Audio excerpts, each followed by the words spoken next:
good for us to see them.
Gleðilegan hvíldardag og kæru gestir. Góðan dag, gaman að sjá ykkur hér. Við skulum núna hefja þessa stund með bæn. Kæri Drottinn, við þökkum þér fyrir þennan dag og ég bið þig að vera hér mitt á meðal okkar á samkomunni. Ég bið í Jesú nafni. Amen. Og nú skulum við syngja sálma númer 325, Yfirgef mig ekki Jesú.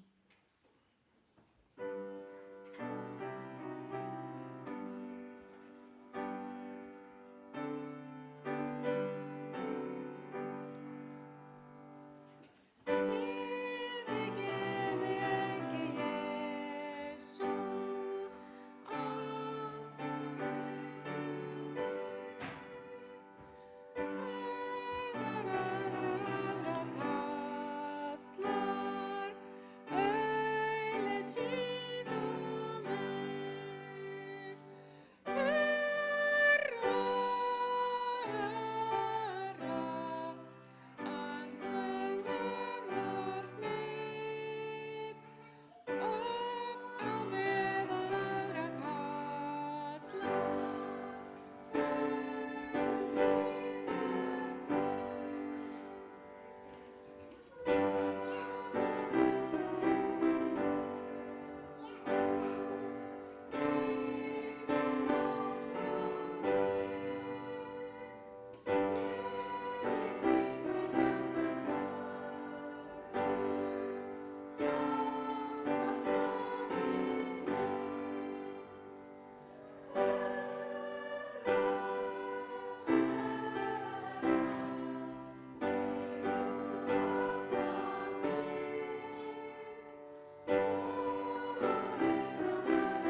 Já, og þá komið að uppáhaldssalminum mínum. Það salmi númer 362, Dýrmæta vissa.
Já, ekkert með Jesús skilur frá þér.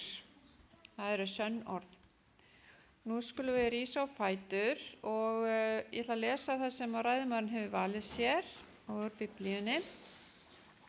Það í 1. Mósebók, 3. kafla og 15. versi. Og fjandskap vil ég setja milli þín og konunnar, milli þíns sæðis og hennar sæðis. Það skal merja höfuð þitt og þú skalt merja hæl þess. Við skulum biðja.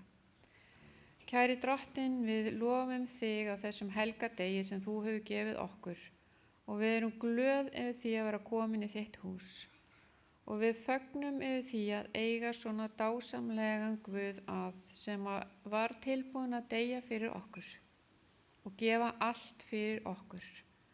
Drottinn, þú hélst engu eftir, lagðir allt til hliðar fyrir okkur og hjálpaði okkur, Drottinn, að gefa allt til þín, svo þú megir dvelja hið innra með okkur og við mættum gefa af okkur góðan ávöxt þér til dýrðar. Drottinn minn, viltu blessa alla þá sem hafa ekki komist hér í dag og viltu vera með þeim sem eru sorgbitnir, sjúkir eða einmana og hjálpaðu okkur að vera ljós fyrir aðra í kringum okkur í þessu þjóðfélagi. Viltu blessa ræðumanninn sem mun tala til okkar hér á eftir og viltu tala til okkar með þínum heilaga anda í gegnum hann í Jesú nafni. Amen. Þá komið að sálmi 207. Jesús kallar þreyttir þjáðir.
skulum við taka upp gjafir og þær renna til eitthvað sem heitir Adventist World Radio eða AWR sem er trúboðsútvarpsstöð kirkjunnar, Alheimskirkjunnar.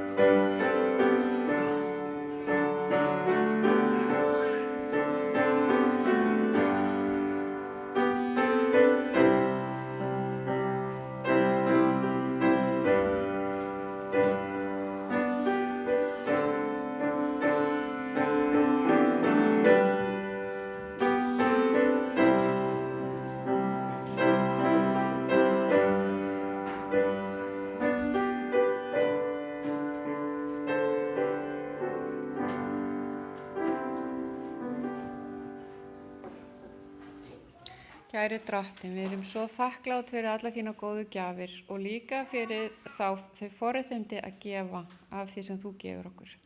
Viltu blessa þessar gjafir og margfalda og þetta megi leiða fólk til þín í gegnum AWR. Ég bið í Jesú nafni. Amen.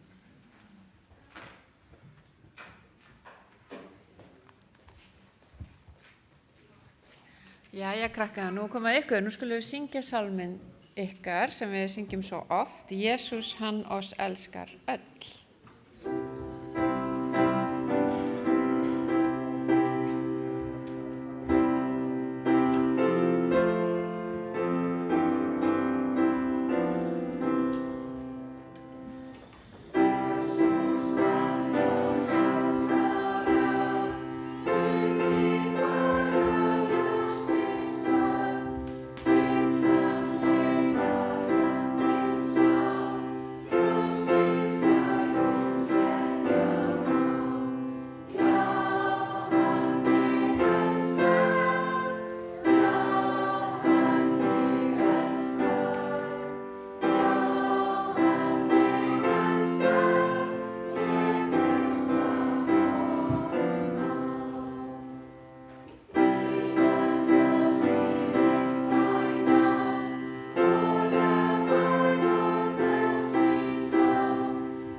Jæja, nú kemur barnasagan gangandi hérna upp að sviði.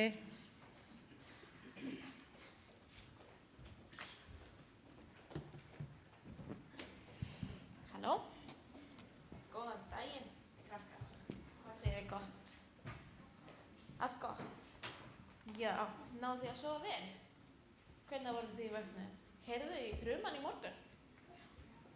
Það var ótrúlega hátt, það ekki? Það vakti mig og hundinn minn, sko.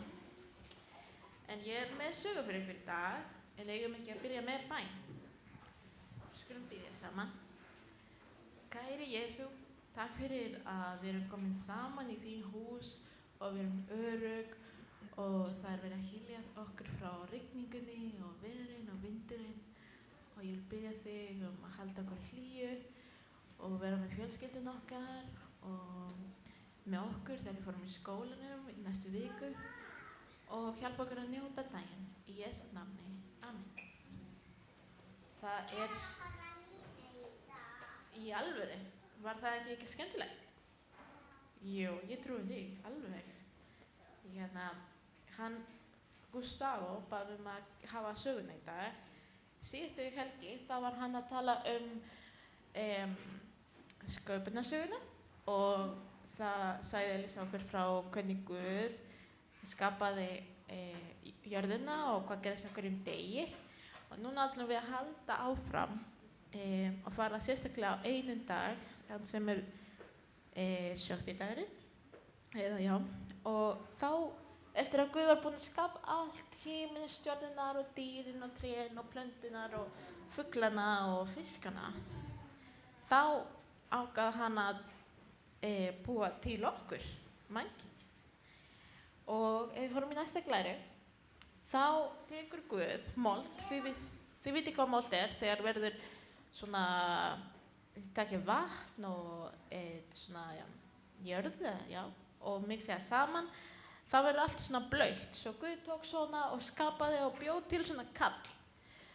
Og hann gerði það í sín ímynd, svo hann vildi að við myndum vera eins og hann, eins og við myndum hafa sama persónuleika hann og hlæja og brosa og geta hugsað og hafa gaman.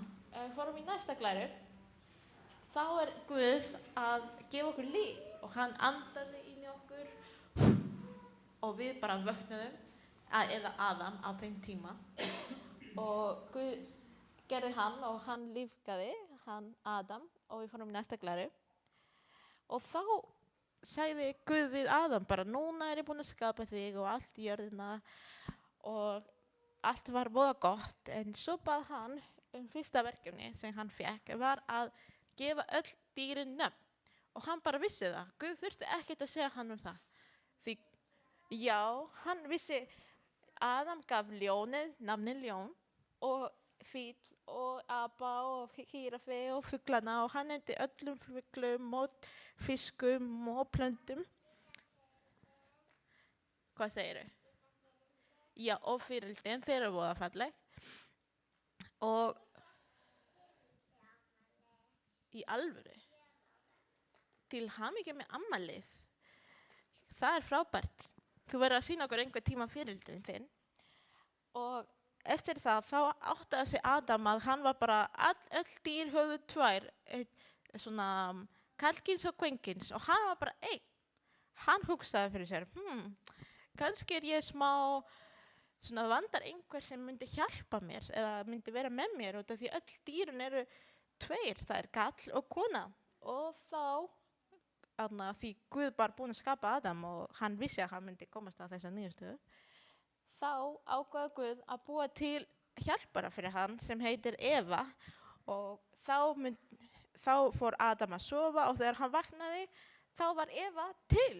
Og ef við fórum í næsta glæru, þá voru þetta var fyrsta hjón á jörðinni. Og þeir voru saman í Edengarðinn og þeir áttu að sjá öll dýrin og jörðina og að passa dýrin, að passa fuglana og að búa til mat og vera bara saman með Guð. Það ekki gaman? Já, ímyndið ykkur þegar allt var fullkomið og maður gat verið nálægt dýrin og við myndum einhvern tímann fara í nýja jörð þar sem við verðum vera með öll dýrin í himnaríki og geta notið saman. Það ekki?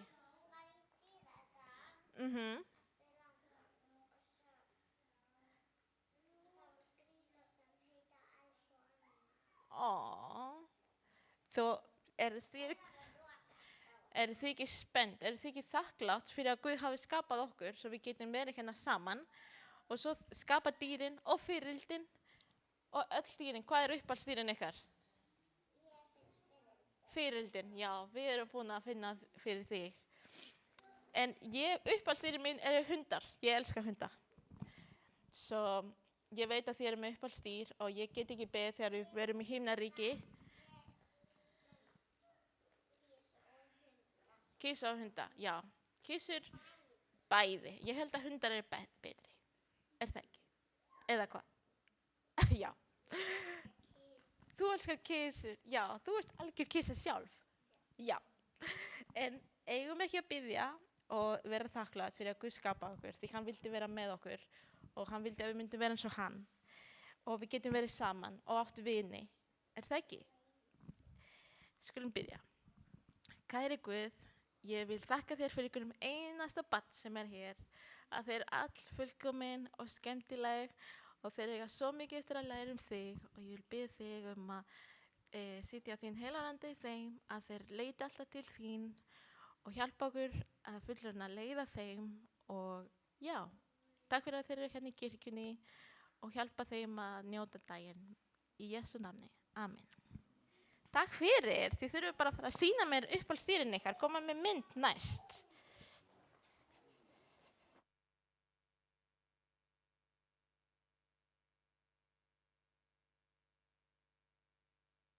Gustavo, gjörðu svo vel.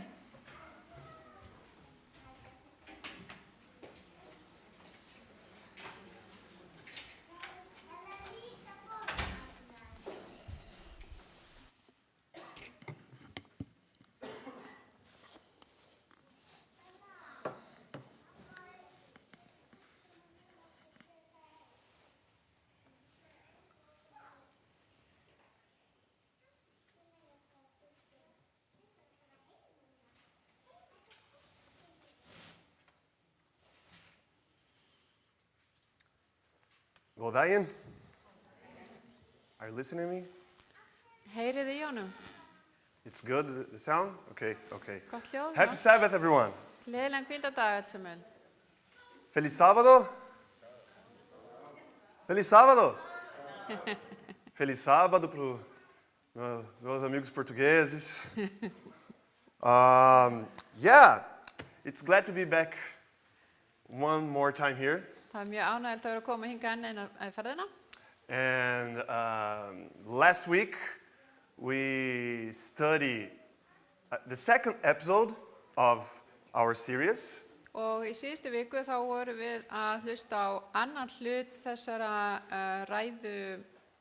raðar That's called The Lord of the Rings. sem heitir Hringadrottins saga. And it's based on the text of Jeremiah 31, verse 31. Byggt á Jeremía 31:31. That's where he speaks about a new covenant. Þar það hann sem að talar hinn nýja sáttmála. And last week, Og í síðustu viku we saw that a covenant is a responsibility. þá sáum við að sáttmáli fylgir ábyrgð.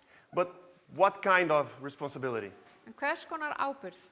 We saw 4 characteristics of our responsibility. Við sáum þetta svona í fernulagi. We see Sabbath, Við sáum hvíldardaginn, we saw the tree sáum of good and evil, tré góðs og ills, we saw marriage, sáum hjónabandið, and we saw to work and keep. að starfa og passa upp á. We saw all those functions. Við sáum allt hvernig þetta virkaði It's our very first covenant duty. og það var okkar fyrsta skylda gagnvart þessum sáttmála. In a perfect world without sin. Í fullkomnum heimi án syndar. And if you want a recap or a summary of our last episode, Og ef þið viljið fara yfir það sem við vorum að tala síðast, you can scan the QR code. þá getið þið skannað þennan QR-kóða. I made a short summary for you if you want to download it. Og ef þið viljið ná í þetta á netinu, þá bjó ég til samantekt fyrir ykkur. It is in Icelandic, Það á íslensku, English, ensku, Spanish, and Portuguese. spænsku og portugalsku. For everyone here to read and made a quick recap of last week. Fyrir alla sem vilja lesa og fara yfir þetta sem við vorum að tala í síðustu viku. So, what we saw last week, that humanity was created as royal priests. Það sem við sáum í síðustu viku var að mannkynið var skapað eins og heilagt prestafélag. God's visible representatives on earth. Þeir sem áttu að vera fyrir hönd Guðs hér á þessari jörð. We were invited to reign with him and under him. Okkur var boðið að ríkja með honum og undir hans stjórn. But if creation is already a covenant, En ef að Itself. sköpunin nú þegar sáttmáli, so Genesis 3 þá í 1. Mósebók 3. kafla, it isn't not just the story of sin. þá það ekki bara sagan syndina. It's the story of the broken covenant. Það sagan hinn brotna sáttmála. And today's sermon centers in one question. Og í dag mun ræðan fjalla eina spurningu. What happens Hvað gerist when the creature þegar að sköpunarverkið tries to become reynir að verða the creator? skaparinn? Yeah, you know, we all think we know the story of the forbidden fruit Ég held við þekkjum öll þessa sögu forboðna ávöxtin, in the Garden of Eden and everything, right? garðinn, Eden og allt það. But today we're going to look at this ancient story En nú ætlum við að líta á þessa fornu sögu in Genesis 3 through a totally different lens. í 1. Mósebók 3. kafla í gegnum allt, fá aðra sýn á þessa sögu. And the goal here isn't just to retell a story Og markmiðið ekki bara að endursegja söguna that you've heard 1,000 times. sem þið hafi heyrt líklegast 1000 sinnum. It's to really unpack the fundamental nature Við þurfum aðeins að komast að hver grundvallar eðli of a broken relationship. brostinna samskipta And for you to know Og fyrir ykkur, what this story tells us about ourselves. hvað segir sagan okkur sjálf? So let's open our Bibles in Genesis chapter 3. Þannig að við skulum fara í 1. Mósebók 3. kafla And I'm going to read from verses 1 until 9. og ég ætla að lesa frá versi 1 til 9. Now the serpent was more crafty than any other wild animal that the Lord God had made. He said to the woman, "Did God say you shall not eat from any tree in the garden?" Höggormurinn var slægari en öll önnur dýr merkurinnar sem drottinn Guð hafði gjört. Og hann mælti við konuna, það satt að Guð hafi sagt, þið megið ekki eta af neinu tré í aldingarðinum? And the woman said to the serpent, "We may eat of the fruit of the trees in the garden." Þá sagði konan við höggorminn, af ávöxtum trjánna í aldingarðinum megum við eta. But God said, "You shall not eat of the fruit of the tree that is in the middle of the garden, nor shall you touch it, or you shall die." En af ávöxtu trésins sem stendur í miðjum aldingarðinum, af honum, sagði Guð, megið þið ekki eta og ekki snerta hann, ella munið þið deyja. But the serpent said to the woman, "You will not die." Þá sagði höggormurinn við konuna, vissulega munið þið ekki deyja. For God knows that when you eat of it, your eyes will be open, and you will be like God, knowing good and evil. En Guð veit að jafnskjótt sem þið etið á honum, munu augu ykkar uppljúkast og þið munu verða eins og Guð og vita skyn góðs og ills.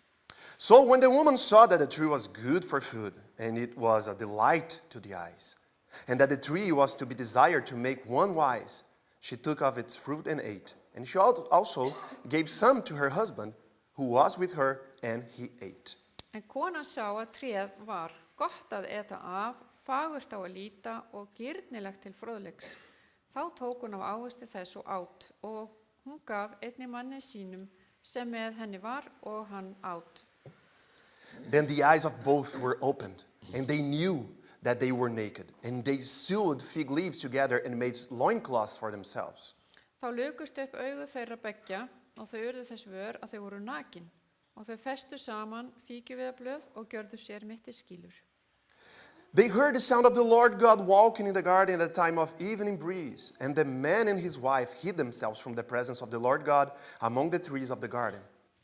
En þau heyrðu til drottins Guðs sem var á gangi í aldingarðinum í kvöldsvalanum, þá reyndi maðurinn og kona hans að fela sig fyrir drottni Guði millum trjánna í aldingarðinum. But the Lord God called the man and said to him, "Where are you?" Drottin Guð kallaði á mannin og sagði við hann, hvar ertu? So, to really get this, Þannig að til þess að skilja þetta vel, we've got to look over the story's main characters þá þurfum við að líta á aðalsöguhetjurnar and see where the narrative actually puts its focus. og sjá hvað frásögnin er að einblína á. And trust me, Treysti mér.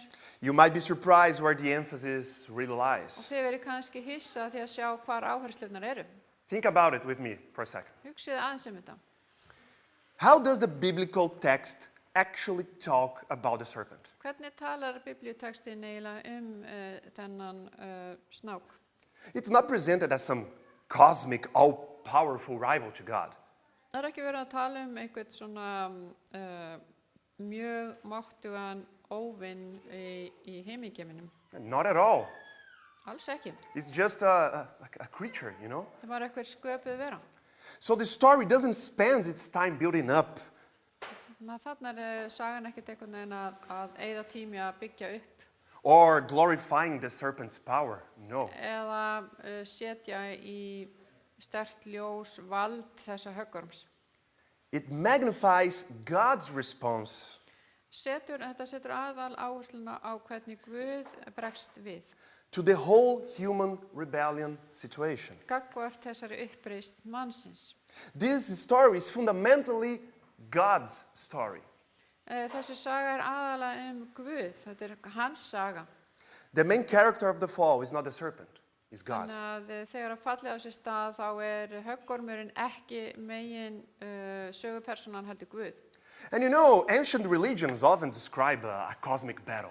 Og forntrúarbrögð lýsa oft einhvers konar alheimsbaráttu Between two equally powerful forces. milli tveggja valdhafa sem eru jafnmáttugir.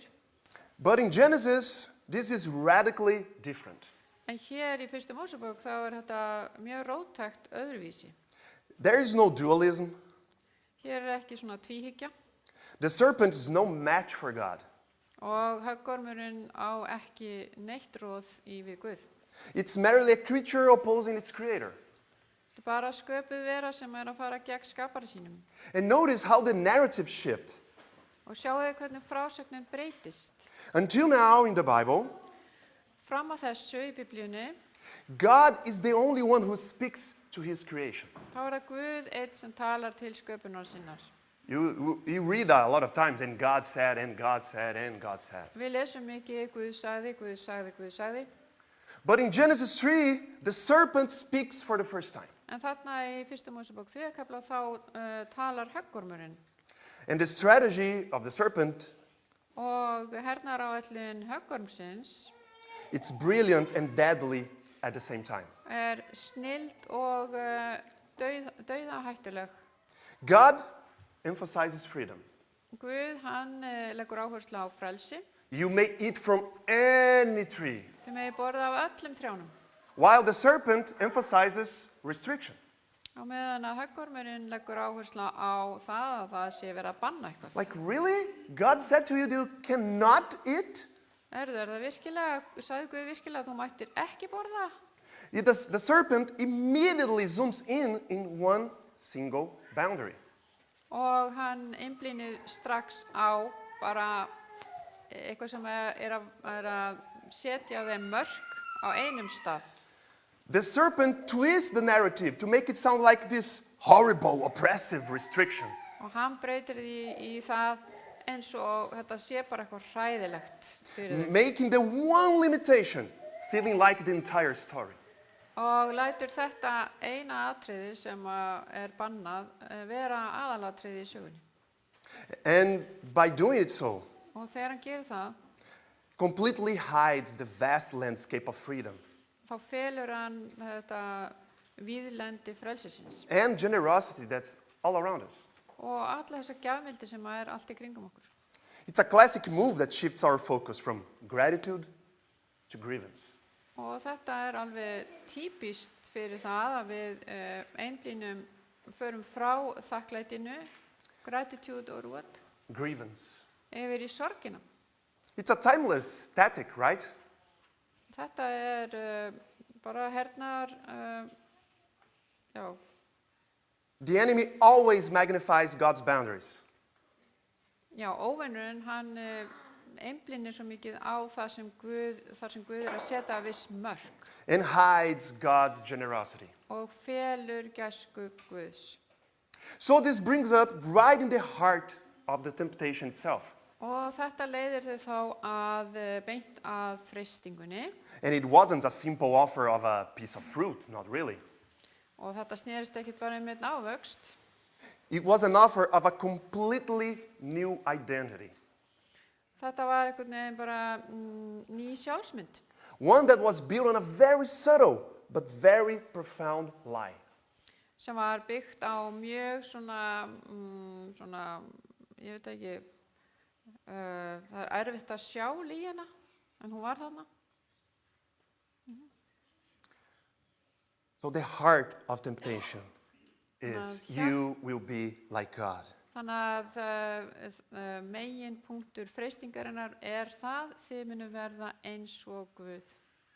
And this promise has been echoing through human history ever since. Og þetta lofar hefur verið gefið alveg í gegnum alla sögu mannsins síðan þá. The serpent offers this really tempting upgrade, right? Og óvinurinn, hann vil hækka okkur í tign, A chance to level up, to become something more. svo við getum orðið eitthvað meira. But there's a devastating irony hidden inside this promise. En það eitthvað kaldhæðni líka falin í þessu loforði.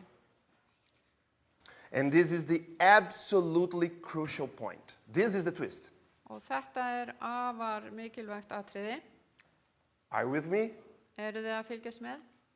They already were like God. En þau voru nú þegar eins og Guð. They were literally created at His image, Þau voru bókstaflega sköpuð í hans mynd. to be His representatives in this world. Til að birta hann í þessum heimi. So the serpent wasn't offering them a new status that they didn't have. Þannig að höggormurinn var ekki að bjóða þeim upp á eitthvað sem þau hafði ekki nú þegar. The serpent was offering them a new method Hann var bara að bjóða þeim nýja aðferð. to keep what they already possessed, Að haldi því sem þau nú þegar voru með.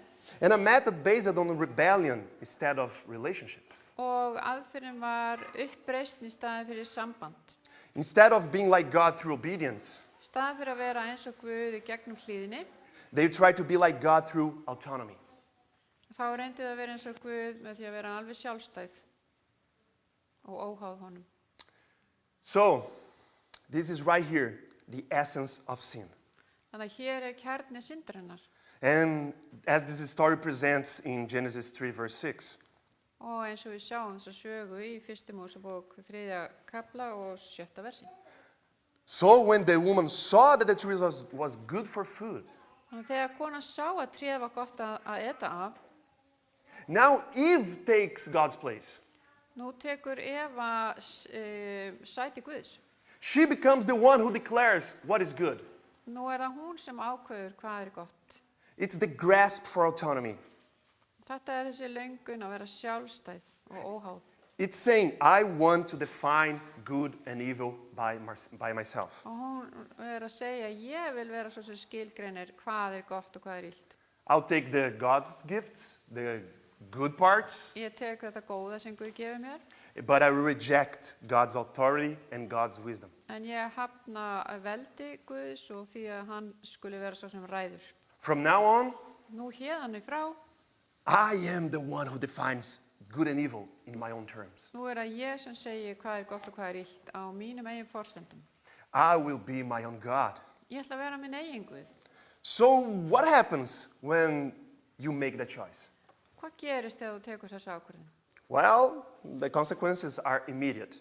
Þannig að þá gerist eitthvað bara leið, einhverjar afleiðingar. But probably is not what you expect. Kannski ekki alveg það sem að þú býst við. They are deeply personal and they are profoundly relational. Og þetta mjög djúpt og tengist sambandi.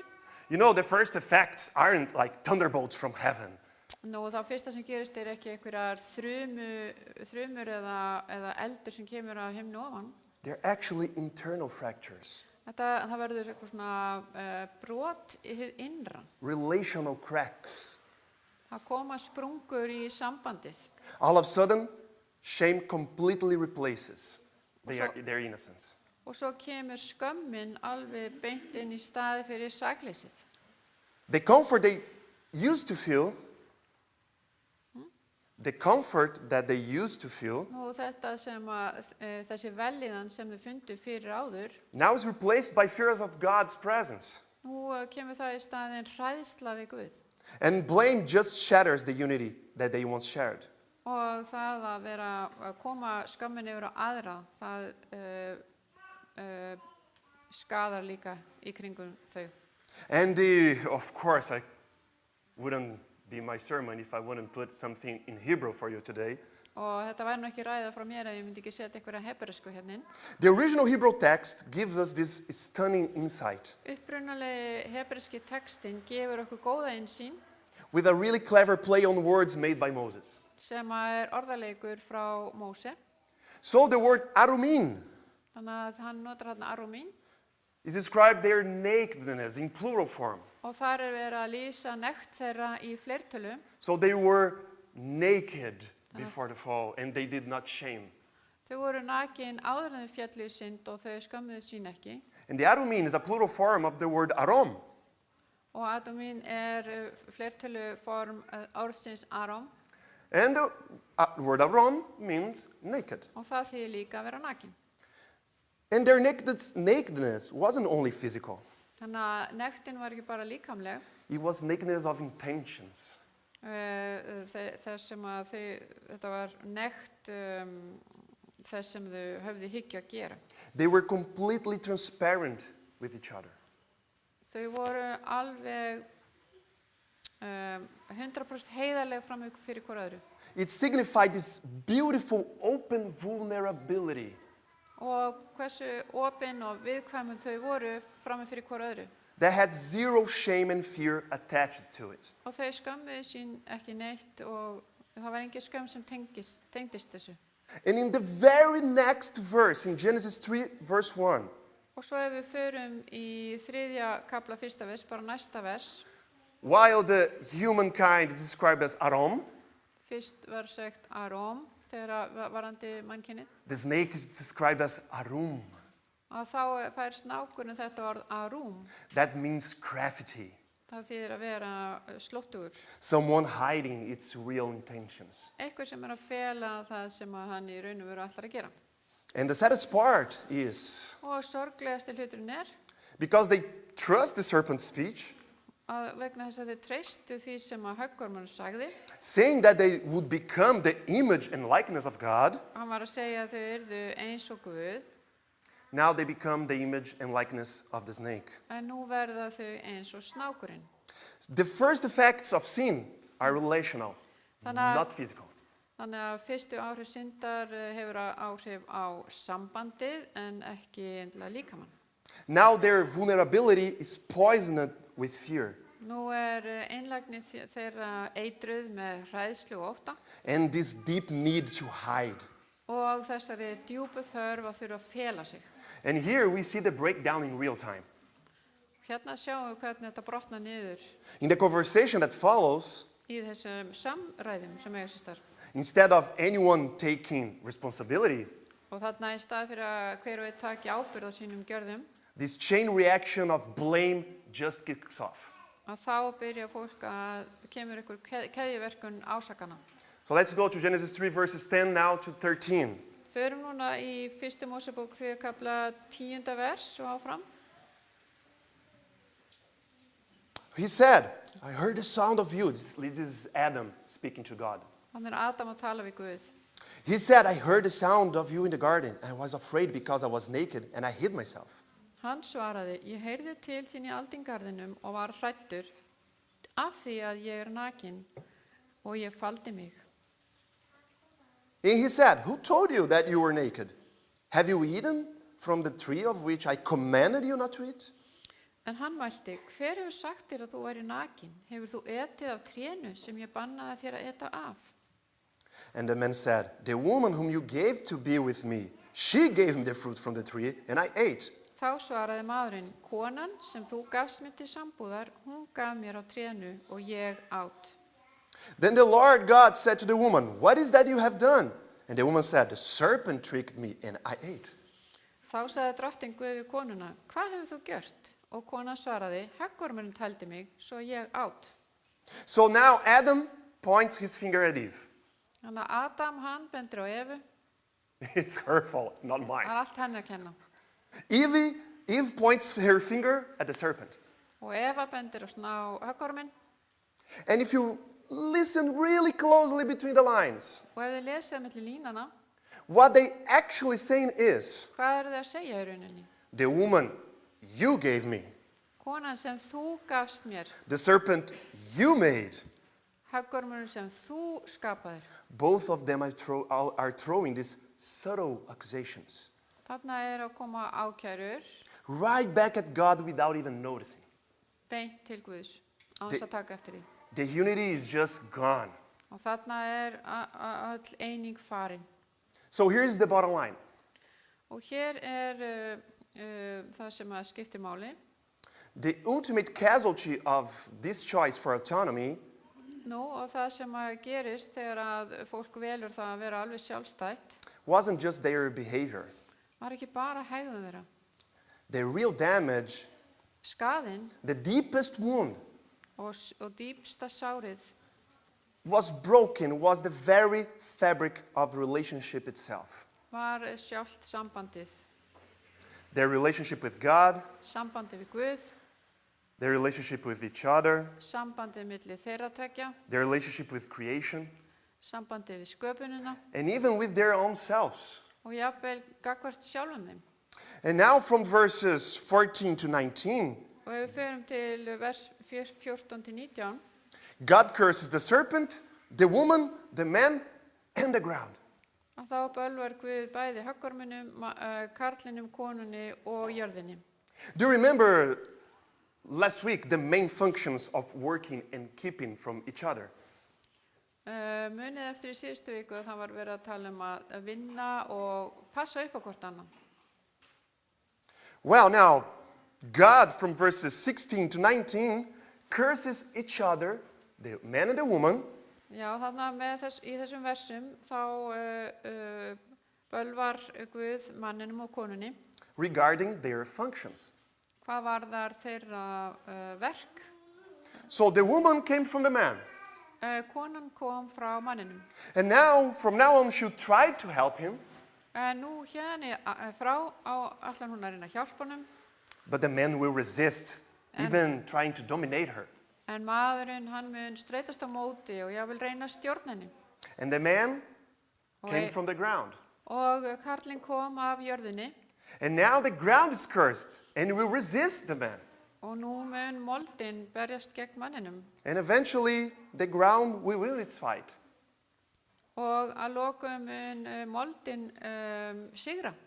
With the man ultimately returning to the ground when he dies. Vegna þess að svo deyr maðurinn og verður að mold. But En right in the middle of the curses, inn á milli allra þessara bölvana, God pronounces a promise. að þá kemur lofur frá Guði. The proto-evangelium, the What? first announcement of the gospel. Þarna fyrsta skipti sem minnst á fagnaðarerindið. So let's open in Genesis 3:15. Þannig að þá skulum við fara í fyrstu Mósebók 3. kapla og 15. versið. I will put enmity between you and the woman, and between your offspring and hers. He will strike her head, and you will strike his heel. Og fjandskap vil ég setja milli þín og konunnar, milli þín sæðis og hennar sæðis. Það skal merja höfuð þitt og þú skalt merja hæl þess. So the covenant is broken by humanity. Þannig að mannkynið búið að brjóta þennan sáttmála, But restored by God himself. en sáttmálinn settur saman aftur af Guði sjálfum. Since day one of sin, God already has a plan. Alveg frá fyrsta degi syndar þá var Guð með áform. Humanity fell by listening to a creature. Mannkynið féll með því að hlusta á skapaða veru, But humanity will be saved eventually in the future en mannkynið mun vera frelsað í framtíðinni when God becomes a man. þegar Guð gerðist maður. I like to think that if we only had the first 3 chapters of Genesis and nothing else from the Bible, Ef við værum bara með fyrstu 3 kaplana í fyrstu Mósebók, would it be already enough for us to know everything that we need to know? að þá þyrftum við ekkert að vita neitt meira. We have the description of the creation, Við erum með sköpunarsöguna, who created us, hver skapaði who okkur, created everything around us. hver skapaði allt í kringum okkur. We know what happened with the fall. Við vitum hvað gerðist í syndafallinu And in Genesis 3:15, you already had a promise that that relationship will be restored someday. og við erum með loforð að þetta samband myndi vera læknað aftur seinna meir. Now, the rupture does not stop in Eden. Og hér, rupture, what do you mean? Yeah, the split, the fall. Já, þetta fall, það endar ekki hér. Cain kills Abel.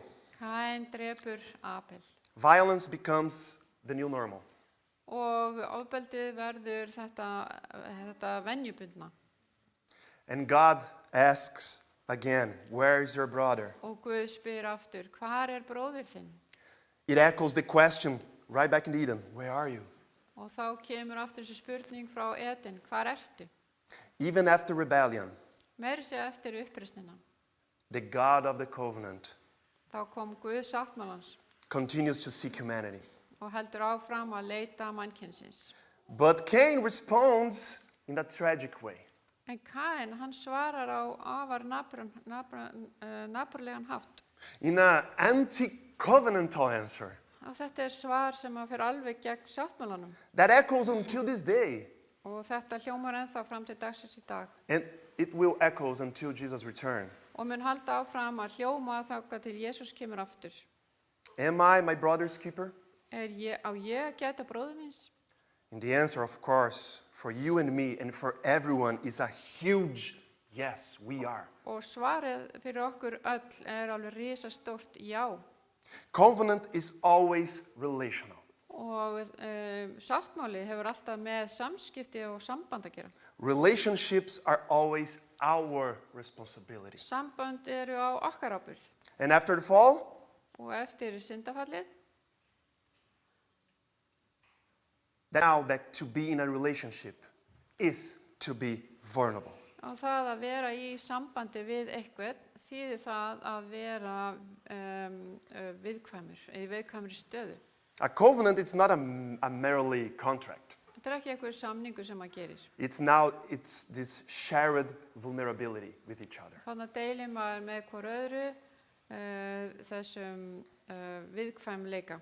But for me, the greatest shock of Genesis 3 is En það sem að kalla mest á mig í 1. Mósebók 3. kafla, God's who chooses to become vulnerable.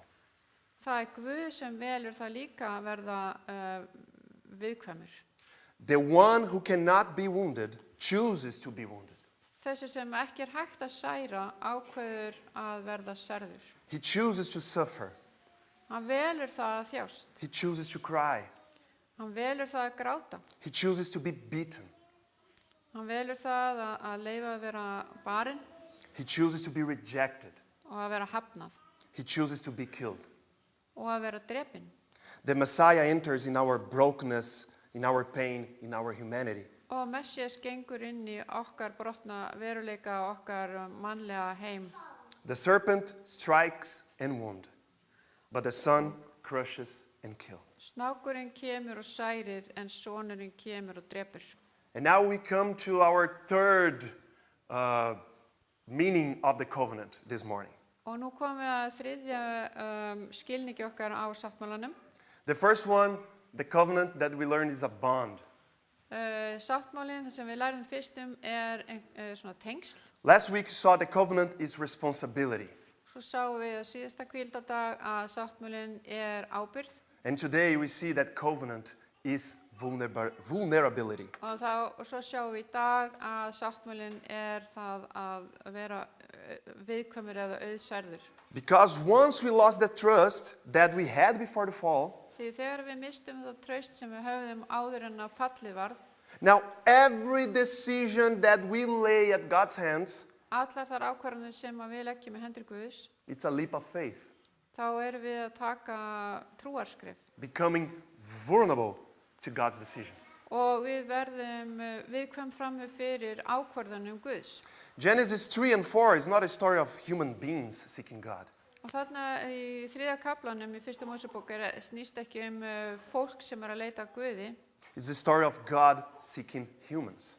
Þetta fólk, Guð sem að leita fólksins. Where are you? Hvar ertu? Who told you? Hver sagði þér? What have you done? Hvað hefur gert? Where's your brother? Hvar bróðir þinn? The covenant is broken by us, but pursued and restored by God. Við brjótum sáttmálan en Guð lagfærir hann aftur. And if covenant always collapse from our side, Og sáttmálinn, hann alltaf brotinn af okkar hálfu. then of course salvation will require a new covenant. Já, ef við brjótum sáttmálan þá þýðir það að við þurfum að fá nýjan sáttmála. A covenant that God himself carries, fulfills, and sustains. Sáttmála sem Guð gerir og viðheldur og gefur okkur. And here in Genesis 3:15, our hope begins to take shape. Og þarna sjáum við í 15. versinu að von okkar að verða að einhverju veglegu eða góðu. Not in form of a stronger laws, Of what? in stronger laws, not in stronger laws. Já, ekki það að hann sé að fara að gera eitthvað svona þyngri boðorð Not in better kings, eða að við verum betri konungar not in stricter obedience, eða við eigum að hlýða honum ennþá meira núna heldur en áður. not in religious systems, Ekki einhverju trúarkerfum, but in the promise that one day heldur með því lofurð að einn daginn God himself would step into history, að þá má Guð sjálfur stíga inn í mannkynnssöguna. not merely to command a covenant, but to embody it. Ekki það að skipa fólki þennan sáttmála heldur að verða þessi sáttmáli. And today the question is not only theological, it's deeply personal. Í dag ekki spurningin endilega guðfræðileg heldur persónuleg. If covenant, as I said, always breaks from our side, Ef að sáttmálinn brotnar alltaf okkar megin, then the most honest thing that we can do og þá það heiðarlegasta sem við getum gert, it is stop to pretend that we can save ourselves. að hætta að þykjast og halda að við getum bjargað okkur eða frelsað okkur sjálf. This story that we learned today invites us to lay down our illusions of control. Og sagan í dag ætti að kenna okkur að leggja til hliðar þessa draumóra okkar að vilja vera alltaf við völdin And to be vulnerable. og vera viðkvæm og auðsærð. Stop negotiating with God. Hættið að reyna að semja við Guð. Stop trusting in our own obedience, morality, or religious effort. Og hættið að treysta á það að þið eruð, can you show me this? Trust in our obedience, morality, or religious effort. Já, hættum að treysta á hlýðni okkar, siðferði eða trúarrækni. The broken covenant confronts us with a choice. Brostinn sáttmáli, hann býður okkur valmöguleika. We will keep trying to be our own covenant keepers. Við getum reynt að vera þeir sem að halda okkar eigin sáttmála. We will keep trying to define what is good or bad for ourselves. Við getum reynt að halda áfram að ákveða fyrir okkur sjálf hvað rétt og hvað ekki rétt. Or will we allow ourselves to let go the control, Eða munum við taka það ákvörðun að sleppa tökunum, to become vulnerable, að verða viðkvæm and start finally trusting in God? og treysta loksins Guði. Because trust and faith requires to be vulnerable. Traust og trú fer fram á það að við séum viðkvæm. And because the gospel does not begin in what we promise to God. Og þetta snýst ekki það hvað við lofum Guði. The gospel begins with what God promised to us. Fagnaðarendi snýst það sem Guð lofar okkur. And today my invitation to you is simple but serious. Og mér langar að bjóða okkur, það eitt sem mér langar að bjóða okkur upp á sem mjög einfalt. To acknowledge our fracture. Að kannast við hvað við erum brothætt. To admit our weakness. Viðurkenna veikleika okkar. To confess our inability. Og játa það hversu erfitt hversu mikið geturleysi við höfum. And to place our trust in God who refuses to stop pursuing us. Og leggja traust okkar á Guð sem stanslist að leita okkar. Who wants to do this morning? Hvern langar að gera það í dag? Amen. Amen.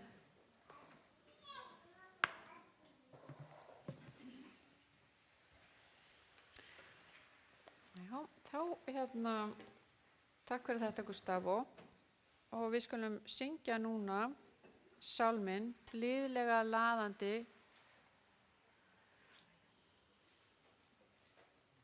sem númer 201.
May the Lord bless you and protect you. Og varveita þig. May the Lord smile on you and be gracious to you. Drottinn lyfti sinni ásjón yfir þig og sé þér náður. And may the Lord show you his favor and give you his peace. Drottinn upplyfti sínu augliti yfir þig og gefi þér frið. Amen. Amen. Amen.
Ég bið ykkur að rísa á fætur en ég hef dánartilkynningu að tilkynna söfnunum.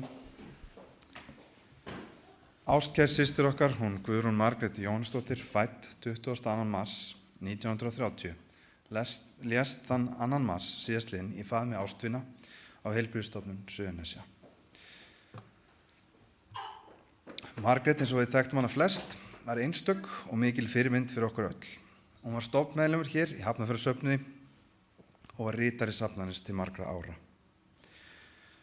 Trúfesti hennar og kærleikur eru arfleifð hennar til komandi kynslóða. Söknuðurinn er mikill, en við höldum einnig í vonina sem við deilum með henni sjálfri að við munum sjá hana við endurkomu Krists. Hugur okkar er hjá fjölskyldu og ástvunum hennar, Guð blessi þau og minningu hennar. Útförin fer fram á 5. næstkomandi, þann 12. mars klukkan 13 frá Bústaðakirkju. Takk fyrir.